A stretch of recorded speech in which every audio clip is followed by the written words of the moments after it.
Hi guys, so welcome to episode 12 of We Built a Gym. Thanks for tuning in. Obviously this week is just going to be with me.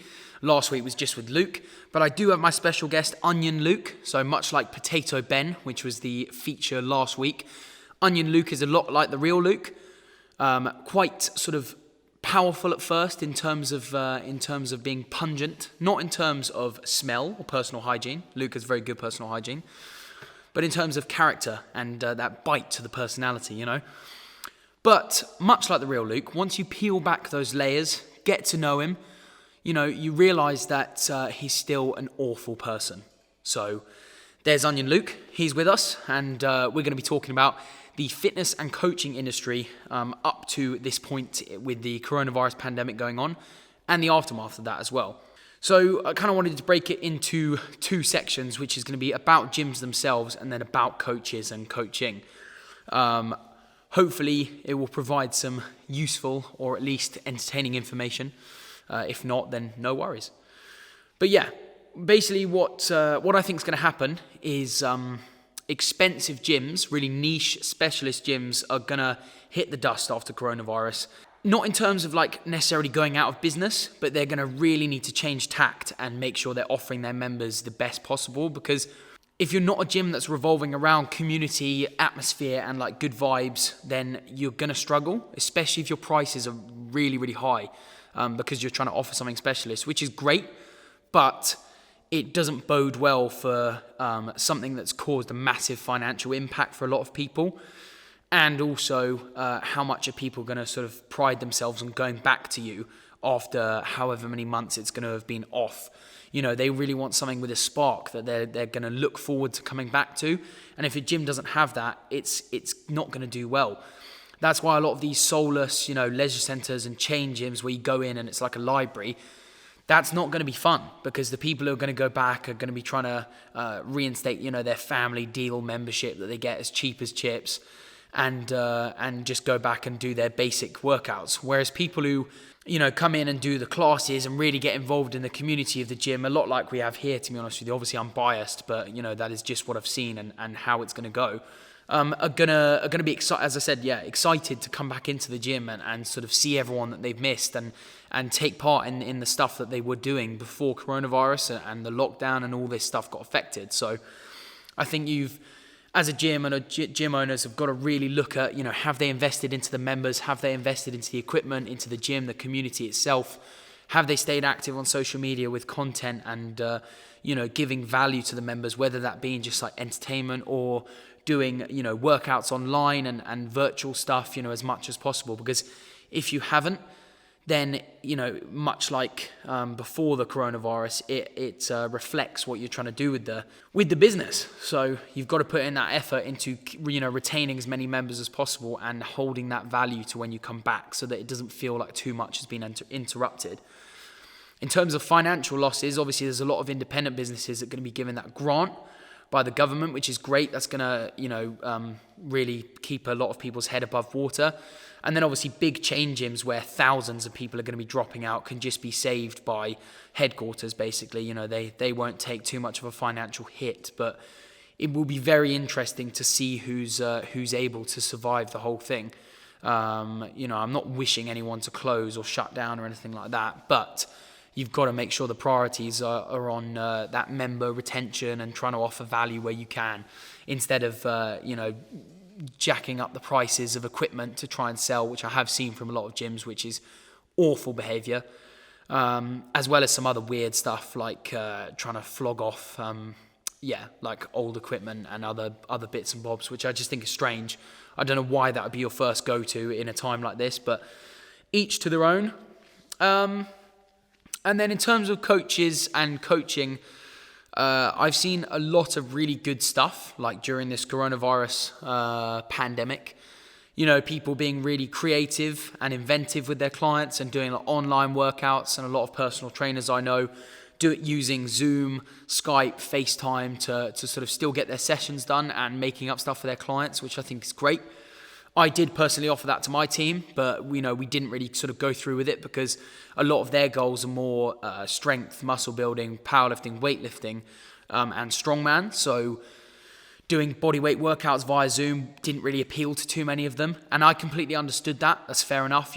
We've done some like mobility stuff and other things like that to offer a bit of value, but I can understand if that's not a good alternative for people. For the general public, it might be, because then they can still stay active.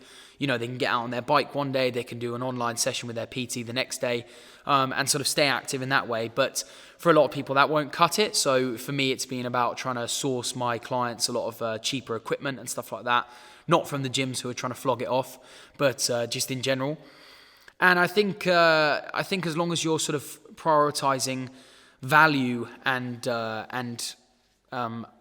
information to your clients rather than style and substance and no substance, you know what I mean, and sort of trying to present your image as still being successful or whatever, I think that's a very strange way to go about it. I've seen a lot of coaches like rather than focus on what they're actually giving their clients, just post some really strange stuff about how successful they continue to be or whatever, which is a weird route to go down again, just like some of the gyms that I've seen them doing strange things. But that's not up to me to say. I don't think high prices for coaches will float after the coronavirus as well. Personally, I think people are going to be a lot more selective with their money and a lot more selective about who they go to, or if their coach is delivering what they should be delivering and what the client is expecting. If they're still charging massively high prices, I think a lot of people will end up dropping out just because of the financial impact it's had on a lot of people. Some have been left without jobs, some won't be able to afford those sky high prices, especially if the coach is delivering a lesser service, because obviously there's less stuff around. People don't have access to their gyms, their equipment, so the coach has almost been forced to offer less. So I think maybe some people have tried to match that with their pricing, I don't know, but I don't think those huge coaching prices will be justified, or people will justify paying them. So that could be an interesting one for a lot of people. But I have seen a lot of activity, like the fitness industry is kind of separated again, like it always does when a big topic comes up. A lot of people have done really good things and really successful things in terms of getting stuff online and really being on top of that and pushing that side. And then there's been a lot of stuff that's been turned into like memes and jokes, people doing ridiculous home workouts like with their cat and with a frying pan and stuff like that. And I guess you could say, yeah, they're just, trying to offer something else and different. But again, I reckon that's style without substance. You're not really backing it up with anything like informative or useful for people. It's just almost a form of comedy. Like, well, you can work out anywhere. I don't know. It depends how you see it. A lot of people would see that as positive, but I personally see it as a bit of a waste of time. You could be doing a lot more productive things with the time, especially for your clients, if those are people who do have clients. So again, it divides the fitness industry as per, and a lot of people, trying to claim that you need certain vitamins and supplements or whatever for, immune boosting to try and counteract coronavirus. So I've seen a lot of different supplement companies and a lot of randomly new companies come out of nowhere and start pushing gym equipment, supplements, vitamins, powders and pills to try and trick people into buying them, basically. So no different from the usual in the fitness industry, which is just a strange thing to do, because people find that kind of stuff out. If you're trying to, proclaim this image of greatness, or you're trying to proclaim that your product is going to cause greatness or immunity or some other ridiculous buzzword like that, then I think it's a dodgy route to go down, especially once people find out, because, everyone's a little bit more hostile, a little bit more careful with their money right now. The last thing they want is someone who's quite clearly a con artist, right in their face with their product and trying to flog it off. I just don't understand it. But that is me. I've tried to sort of keep in contact with everyone who I'm working with, making sure they're okay, trying to source them with some equipment and stuff where I can, and just keep on top of everyone trying to reach their goals, really, trying to just give them value.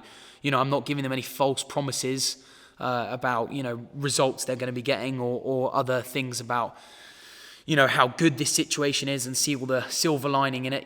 It sucks. Your training will get affected. your progress will get affected, but I've never been one to deliver false promises to my clients or try and, cloud over the truth.